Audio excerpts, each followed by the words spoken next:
దేవుని యొక్క మహాకృపను బట్టి దేవుడు మనలను ఈ సిలువ ధ్యాన గుడారములో 25 దినములు ఆయన మనలను కాచి కాపాడి 26వ దినములోనికి ప్రభువు మనలను ప్రవేశపరిచారు.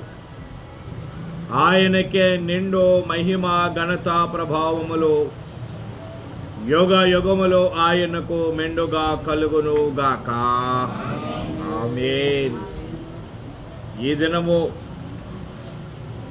క్రైస్తవులందరూ కలిసి సాయంకాల సమయము 4 గంటలకు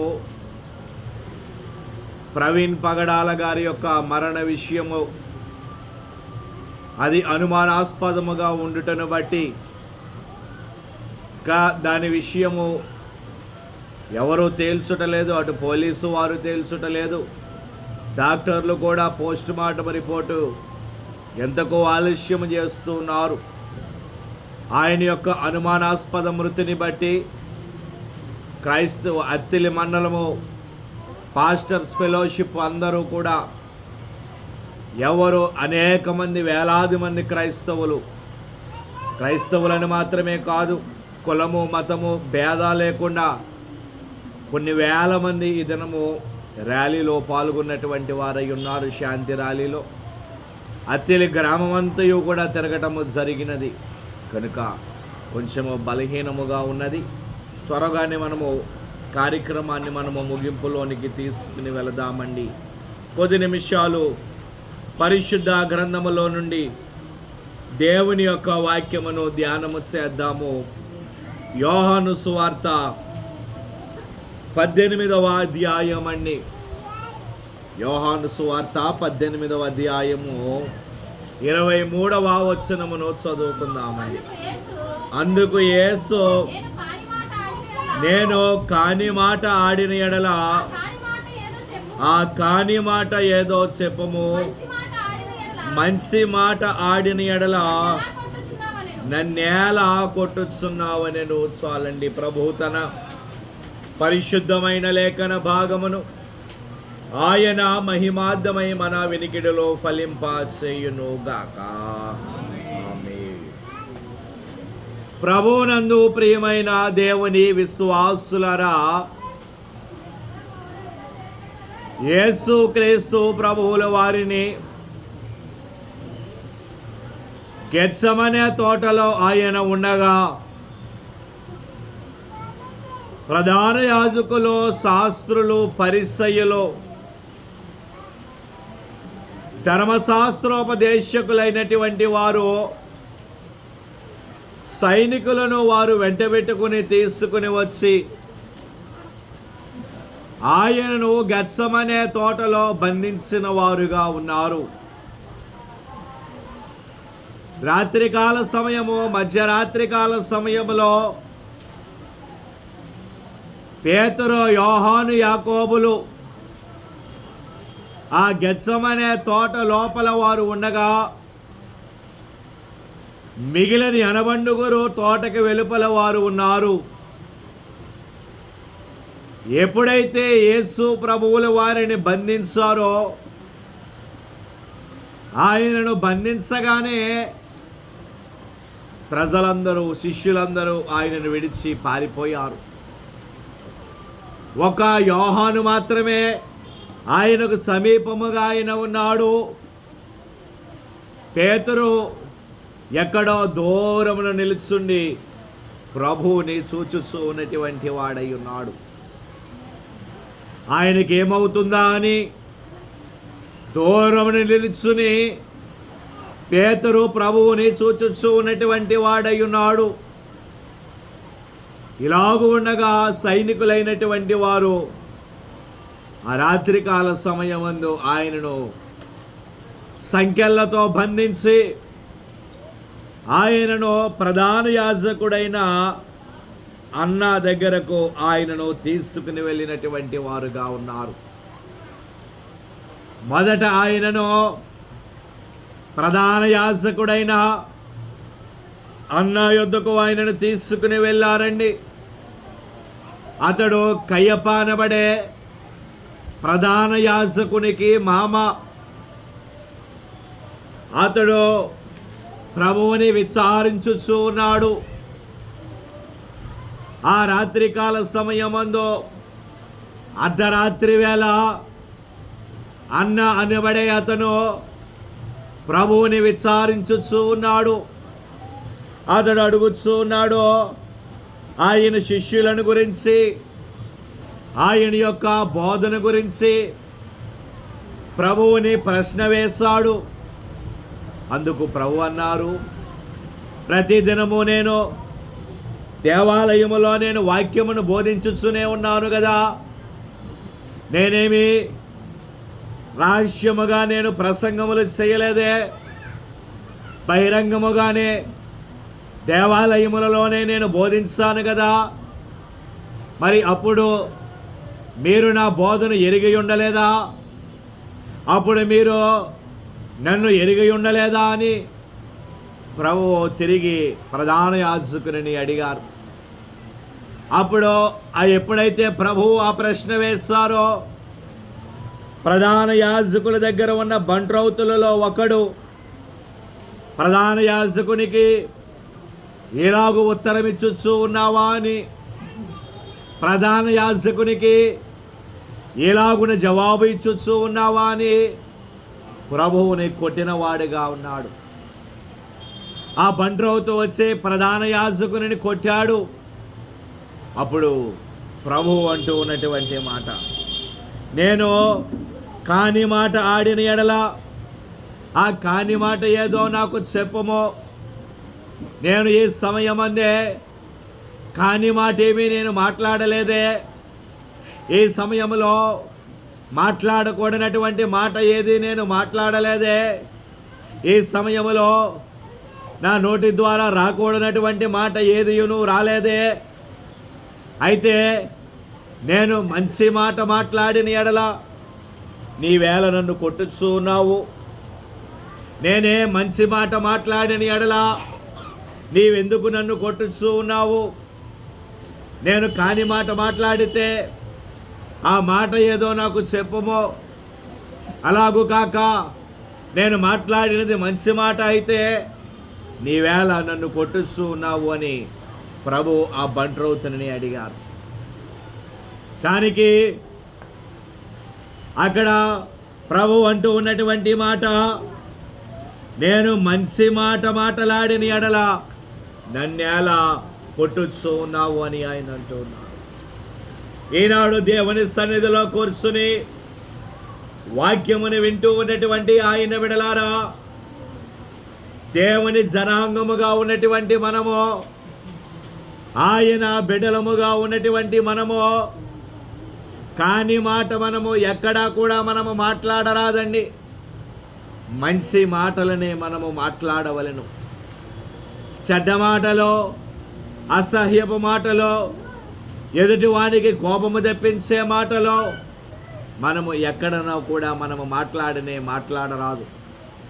ప్రభువు ఎలాగునైతే ఆయన 33 సంవత్సరముల జీవితంలో ఎలాగునైతే ఆయన మంచి మాటలు మాట్లాడారో, అలాగే మనమును కూడా ఆయన స్వరూపములో ఉన్నటువంటి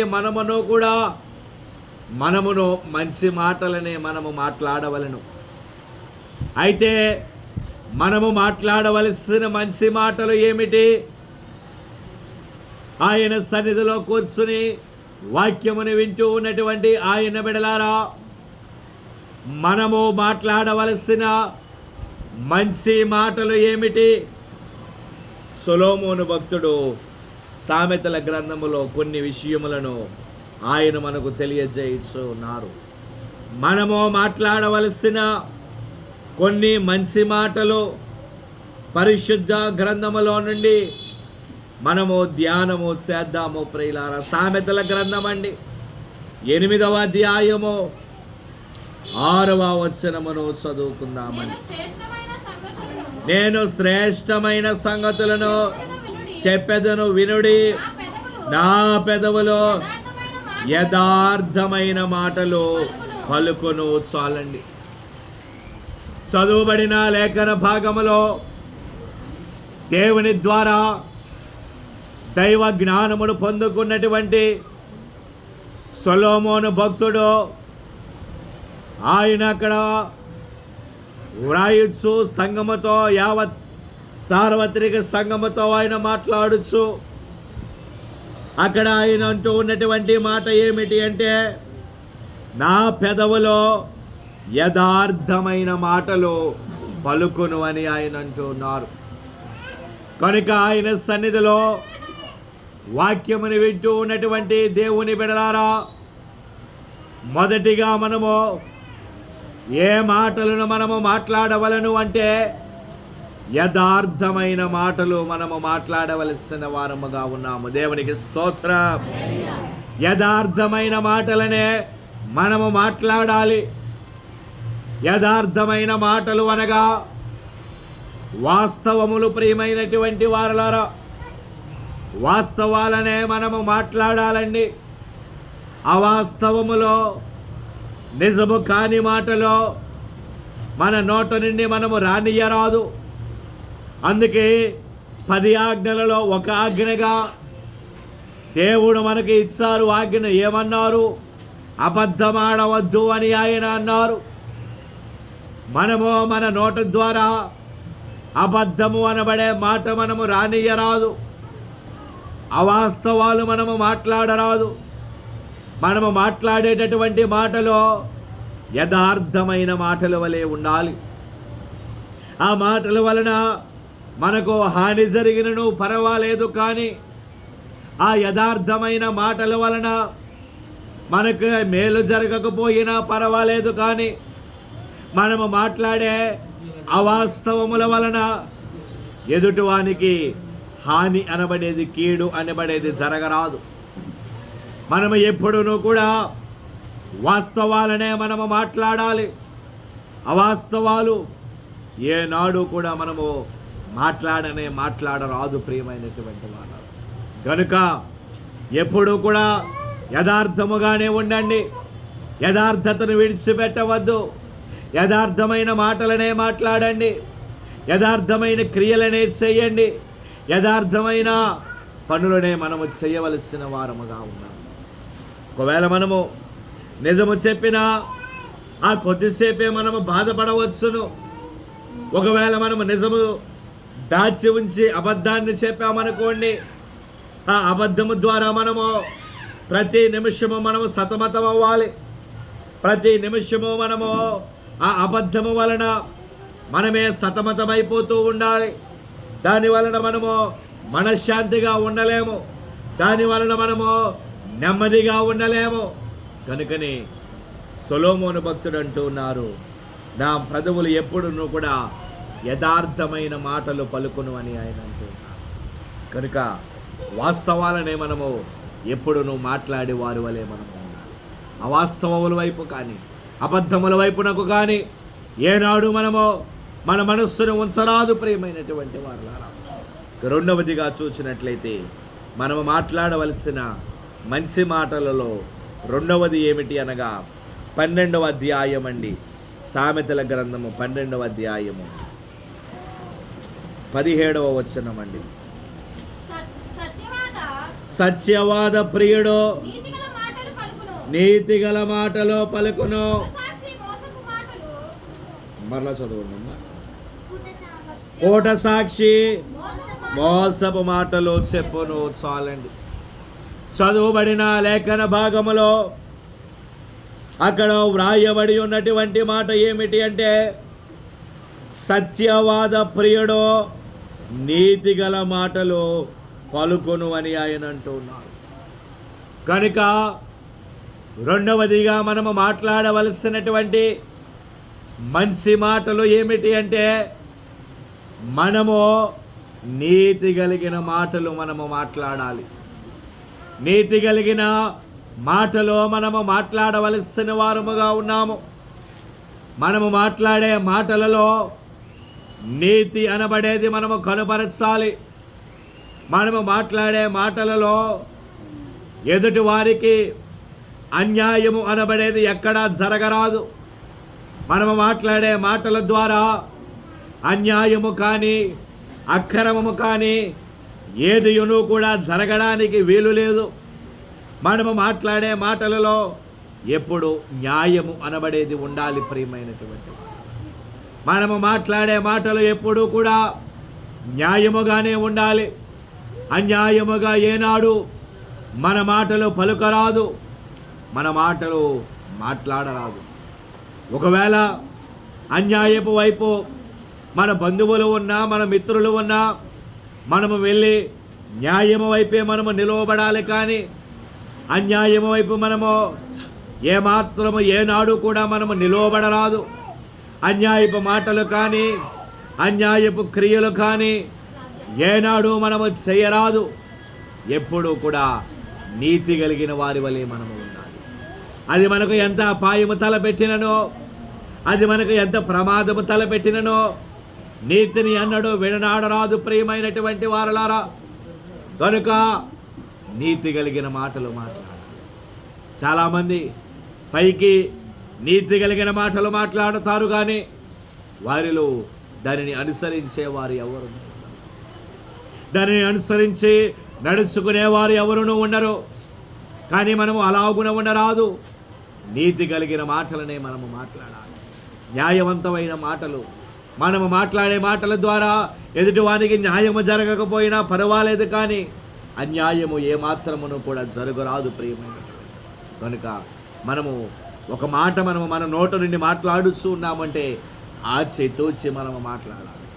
మనము మాట్లాడే మాట ఎదుటివానికి ఎలాగూ ఉన్నది అది మనము ఆలోచించాలి. న్యాయముగా ఉన్నదా లేదా, మనము మాట్లాడే మాట న్యాయపరముగా న్యాయబద్ధముగా ఆ మాట ఉన్నదా లేదా అని మనం 1కి 10 సార్లు ఆలోచించుకుని మనము ఆ మాటలను మనము మాట్లాడవలసినటువంటి వారముగా ఉన్నాము. దేవునికి స్తోత్రం. ఇక 3వదిగా చూసినట్లయితే సామెతల గ్రంథం అండి, 15వ అధ్యాయము 26వ వచనం అండి. దురాలోచనలో యెహోవాకు హేయములో దయగల మాటలు ఆయన దృష్టికి పవిత్రములు. చాలండి. ఇక 3వదిగా మనము మాట్లాడవలసినటువంటి మంచి మాటలలో 3వదిగా ఏమి మనము మాట్లాడాలి అంటే దయగలిగిన మాటలను మనము మాట్లాడాలి. మనము మాట్లాడే మాటలో దయగలిగిన మాటలు వలె ఉండాలి. అనగా కోపము లేనటువంటి మాటలు, కఠోరమైనటువంటి మాటలు మనము మాట్లాడరాదు. కొంతమంది మాట్లాడతారండి, వారి మాటలు వింటే మన గుండెలు తరుక్కుపోతాయి ప్రియమైనటువంటి వాళ్ళు. వారి మాటల ద్వారా మన హృదయాలు పగిలిపోతాయి. అటువంటి కఠినమైనటువంటి మాటలు కొంతమంది మాట్లాడుతూ ఉంటారు. ఆ మాట ఎదుటివాని హృదయములో నొచ్చుకుంటూ ఉన్నదో లేదో, ఆ మాట ఎదుటివానికి గుచ్చుకుంటూ ఉన్నదో ఏమో అనబడే ఆలోచన అనబడేది వారిలో ఉండదు. నోటికి ఎంత వస్తే అంత వారు మాట్లాడుతూ ఉంటారు. చాలామంది కోపములో ఉన్నప్పుడు ఇంకా చాలా మాటలు వారు మాట్లాడుతూ ఉంటారు. వారు ఏం మాట్లాడుతూ ఉన్నారు అనబడేది ఆ సమయంలో, ఆ సందర్భంలో వారికి తెలియదు. వారు ఏ మాటలు పలుకుతూ ఉన్నారో, వారు ఎవరిని అంటూ ఉన్నారో ఆ సందర్భంలో వారికి తెలియదు. కానీ కోపము చల్లారిపోయిన తరువాత ఎంత పశ్చాత్తాపడినా, ఎన్ని మనము బాధపడినా, మనము మాట్లాడిన మాటను మనము తిరిగి వెనక్కి తీసుకోలేము. ఏదైనా మనం వెనక్కి తిరిగి తీసుకోవచ్చును, కానీ ఒకసారి ఎదుటి వారిని ఒక మాట మనము అన్నాము అంటే ఆ మాటను మరలా తిరిగి మనము వెనుకకు తీసుకోలేము.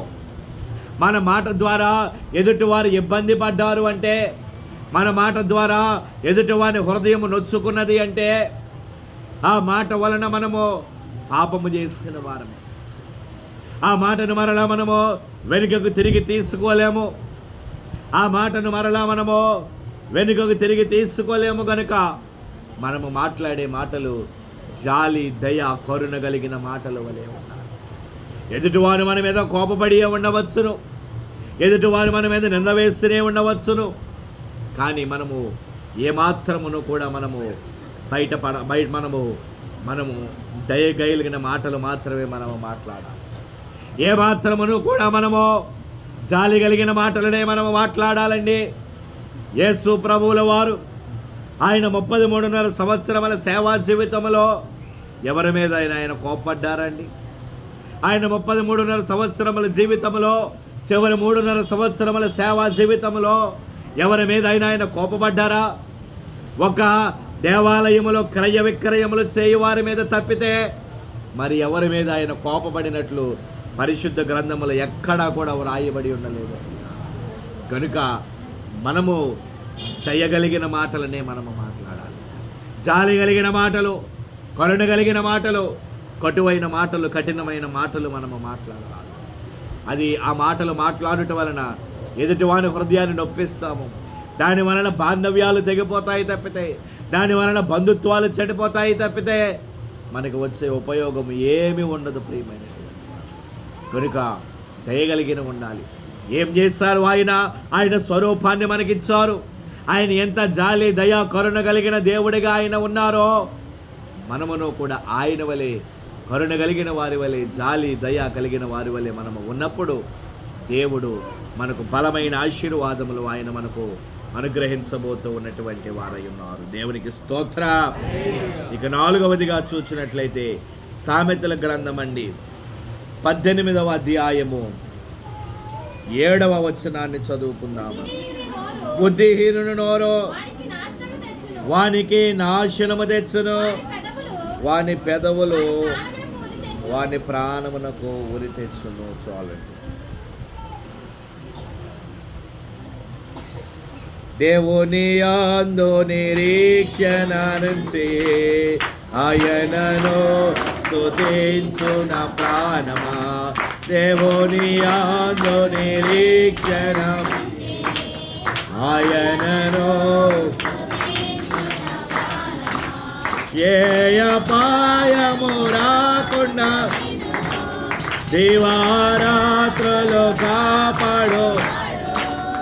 ఏ అపాయము రాకుండా దివారాత్రులు కాపాడు.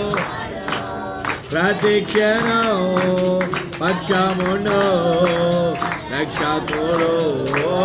ప్రతిక్షణం పక్షముండు రక్షకుడు. దేవుని ఆయనను స్తుతించు నా ప్రాణమా. దేవుని యందు నిరీక్షణ ఉంచి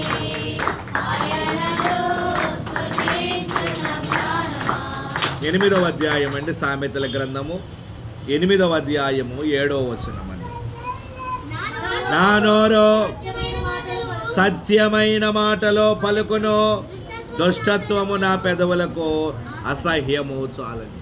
4వదిగా మనము మాట్లాడవలసినటువంటి మంచి మాట ఏమిటి అంటే సత్యమైన మాటలు మనము మాట్లాడవలసిన. సత్యమైన మాటలనే మనము ఎల్లప్పుడూ మాట్లాడాలి.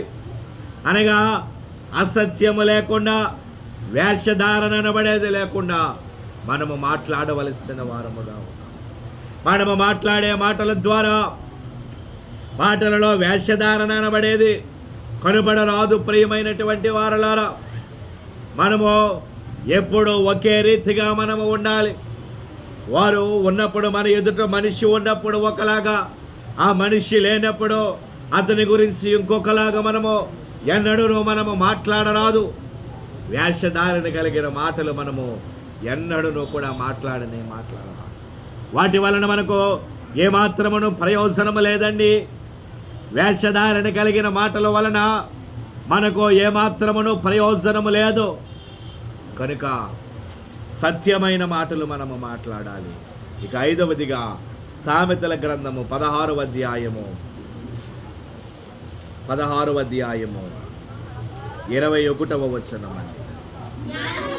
జ్ఞాన హృదయుడు వివేకి అనబడును, రుచిగల మాటలు పలుకుట వలన విద్య ఎక్కువగును. చాలండి. ఇక 5వదిగా మనము మాట్లాడవలసినటువంటి మంచి మాట ఏమిటి అంటే రుచిగల మాటలు మనము మాట్లాడవలసిన వారముగా ఉన్నాము. ఏమిటి రుచికర మాటలు అనగా ఏమిటి? అదేమైనా తినే పదార్థమని మనం అనుకోవచ్చును. దానికి ఒక ఆత్మీయమైన భావము ఉన్నది ప్రియమైనటువంటి వారలారా. ఇప్పుడు మనము ఏదైనా ఒక ఆహారాన్ని మనము సిద్ధపరుచుకుంటాము, ఒక కూర వండుకుంటాము. కూర వండుకొని తినడానికి మనము కంచము ముందర పెట్టుకుని అన్నము వేసుకుని ఆ కూర వేసుకుని ముద్ద కలుపుకొని మనము నోటిలోనికి పెట్టుకున్నప్పుడు ఆ కూర మనము తినడానికి అసహ్యముగా ఉంటే మనము ఆ ఆహారమును మనము తినగలమా? ఆ ఆహారాన్ని మనము తినలేమే. అది రుచికరముగా లేదు, మన నోటికి మనము తినగలిగే విధముగా ఆ ఆహారము మనకు లేదు. అలాగే మనము మాట్లాడే మాటలు కూడా, మనము మాట్లాడుతూ ఉన్నటువంటి మాటలు కూడా ఎదుటివానికి రుచికరమైనటువంటి మాటల వలె ఉండాలి. మనము మాట్లాడే మాటలు ఎదుటివానికి అసహ్యము కలుగ చేయకూడదు ప్రియులారా. మనము మాట్లాడే మాటలు ఎదుటివానికి ఎన్నడూ కూడా అసహ్యము అనబడేది కలుగ చేయకూడదండి. రుచికరముగానే మనము మాట్లాడాలి. మనము తినే ఆహారము ఎంత రుచికరముగా మనము తింటామో, మనము కూర వండుకున్నప్పుడు అందులో ఉప్పు సరిపోయిందో లేదో, కారము సరిపోయిందో లేదో, మసాలా సరిపోయిందో లేదో అన్నీ మనము బాగుగా పరిశీలించి చక్కగా కూర వండుకొని రుచికరమైన భోజ్యాన్ని మనము చేస్తూ ఉంటాం. అలాగే మనము మాట్లాడేటప్పుడు కూడా మన మాటలు కూడా మృదువైనటువంటి మాటల వలె, రుచి కలిగిన మాటల వలె ఉండాలి. ఎదుటివానికి వినసొంపుగా ఉండాలి మనము మాట్లాడే మాటలు. అంతేగాని మనము మాట్లాడే మాటలు వారికి అసహ్యాన్ని పుట్టించరాదు. మనము మాట్లాడే మాటలు ఎదుటివానికి అసహ్యము పుట్టించరాదు ప్రియమైనటువంటి వారు. కనుక యేసు ప్రభు అంటూ ఉన్నారు బంట్రౌతునితో, ఆయనను కొట్టిన తరువాత, నేను కాని మాట ఆడిన ఎడల ఆ కాని మాట ఏదో చెప్పమో, నేను మంచి మాట ఆడిన ఎడల నీవేళ నన్ను కొట్టుస్తూ ఉన్నావు అని ఆయన అంటూ ఉన్నారు. కనుక మనము ఎల్లప్పుడూ కూడా మంచి మాటలనే మనము మాట్లాడాలి. చెడ్డ మాటలు కానీ అసహ్యమ మాటలు కానీ ఏమీ మన దగ్గరికి రానియరాదు. అయితే మనము మాట్లాడవలసిన మంచి మాటలు ఏమిటో సొలొమోను భక్తుడు చెప్పారు. ఒకటి, యథార్థమైన మాటలు మనము మాట్లాడాలి, అనగా ఎల్లప్పుడూ వాస్తవమనే మనము మాట్లాడాలి. రెండవదిగా నీతి కలిగిన మాటలు, అనగా అన్యాయము లేని మాటలు. మూడవదిగా దయగలిగిన మాటలు, అనగా కోపము అనబడేది ఉండరాదు. జాలి దయ కలిగిన వారి వలె మనము ఉండాలి. నాలుగవదిగా సత్యమైన మాటలు, అవేషధారణ, అవాస్తవాలు, అసత్యము అనబడేది మన నోట రానియరాదు. ఇక ఐదవదిగా రుచిగల మాటలు. మనము మాట్లాడే మాటలు ఎదుటివారికి, అది పెద్దవారైనా చిన్నవారైనా, చాలా వినుసొంపుగా ఉండాలి. ఎదుటివారికి ఎప్పుడు కూడా గౌరవించే మనము మాట్లాడాలి ప్రియమైనది. అతడు ఏ స్థాయిలో ఉన్నా సరే, అతడు మనకంటే చిన్నవాడైనా, అతడు మనకంటే పెద్దవాడైనా, ఎదుటివానికి మనము గౌరవించినప్పుడే మన గౌరవాన్ని మనము నిలబెట్టుకోగలము. ఎప్పుడూ కూడా మానవునికి గౌరవం ఎక్కడి నుంచో రాదండి. వారు మాట్లాడే మాటలను బట్టే మానవునికి గౌరవము అనబడేది వస్తుంది. మనము మాట్లాడే మాటల ద్వారానే ఎదుటివారు మనకు గౌరవం అనబడేది ఇస్తారు. కనుక మాట్లాడేటప్పుడు మన మాటలు చూచుకొని మనం మాట్లాడాలి. రుచి కలిగిన మాటల వలె ఎదుటివానికి వినుసొంపుగా ఉండాలి మనం మాట్లాడు మాటలు. అలాగున ఉన్నప్పుడు దేవుడు ఎన్నో బలమైన ఆశీర్వాదములు మనకు దయచేయబోతూ ఉన్నారు. ప్రభు కృపా దీవెన ఆశీర్వాదములు మీ ఎల్లరికూ సదా తోడయుండును గాక. ఆమేన్. మోకరిందామండి, కొద్ది నిమిషాలు ఆయన ధ్యానములోనికి వెళదాము ప్రియులారా. అందరము కూడా మోకరిందామండి. కల్వారి గిరిలోన సిల్వాలు శ్రీయేసు పలు బాధలం నేను, ఘోర బాధలో నేను, పలు బాధలో నేను, ఘోర బాధలో నీ కోసమే అది నా కోసమే, నా కోసమే, అది నీ కోసమే. ఆ కల్వారి గిరిలోన సిల్వాలో శ్రీయేసు కలుబాధలో అందేనో, ఘోర బాధలో అందేనో, కలుబాధలో అందేనో.